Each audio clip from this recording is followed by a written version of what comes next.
آگے فرمایا من ذل الذی یشفع عندہ الا باذنہ، کس کی ہمت ہے، کس کی جرت ہے کہ جو ہمارے اذن اور ہمارے حکم کے بغیر کسی کی سفارش کر سکے۔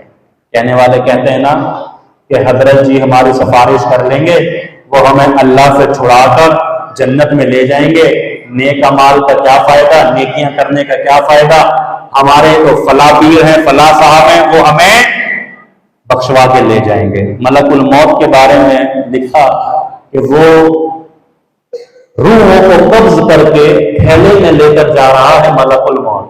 غوث اعظم نے وہ پورا تھیلا اس سے چھین لیا، کہاں لے کے جا رہا ہے؟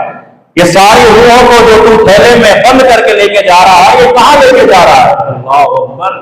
اللہ کے حکم کے بغیر، اللہ کہہ رہے میرے اذن کے بغیر، میری حکم کے بغیر تو اللہ کے رسول بھی سفارش نہیں کر سکتے، وہ بھی سجدے میں ہوں گے، پہلے میری تسبیح کریں گے، تحمید کریں گے، تقدیس بیان کریں گے، پھر ہم کہیں گے محمد صلی اللہ علیہ وسلم ارفع راسک یا محمد، اٹھائیے اللہ کے رسول اپنے سر کو اور کہیے کیا کہنا چاہتے ہیں۔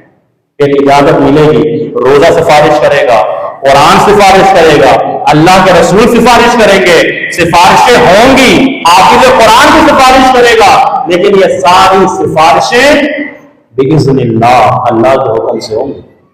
ایسا نہیں ہے کہ کسی کا بھی جی چاہا ہو تو سفارش کر لیجیے، نہیں۔